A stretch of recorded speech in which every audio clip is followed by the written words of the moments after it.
చెప్పడానికి ఈరోజు మేము అందరికీ కూడా ప్రెస్ మీట్ పెట్టడం జరిగింది. ఈ రోజు మనం చూసామండి, నిన్న మొన్న మనం చూసాం, ఉదయం లేచిన దగ్గర నుంచి మొదలు పెడతారండి, అమరావతి మునిగిపోయింది, అమరావతి మునిగిపోయింది, అమరావతి మునిగిపోయింది. అరే అమరావతి మునిగిపోయింది మునిగిపోయింది అని మాట్లాడితే నేను ఒకటే క్వశ్చన్ చేస్తున్నా, అమరావతి మునిగిపోతే ఈరోజు స్పీడ్ యాక్సెస్ రోడ్లు ఎక్కడైనా మీకు ఎవరికైనా అవాంతరాలు ఏమైనా వచ్చినాయా?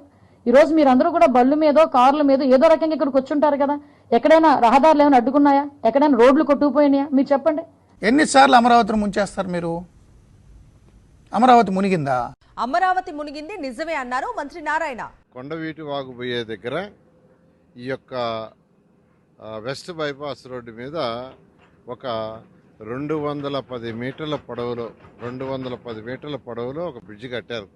దాంట్లో 120 మీటర్ల వెడల్పులో వెంట్లు కట్టారు. వెంట్లు అంటే అటు ఇటు నీళ్లు పోయేదాన్ని కట్టాయి, 9 వెంట్లు.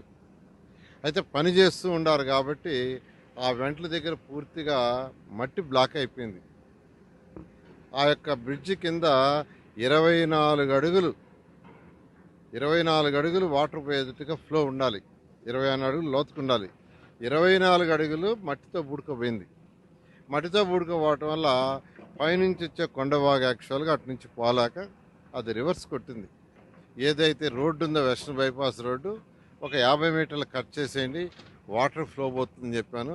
దాని ప్రకారం యాక్చువల్గా వాళ్ళు ఇప్పటికైతే 24 మీటర్లు కట్ చేశారు, బ్యాలెన్స్ కూడా కట్ చేస్తున్నారు. అది కట్ చేస్తే పూర్తిగా వాటర్ వెళ్ళిపోతుంది.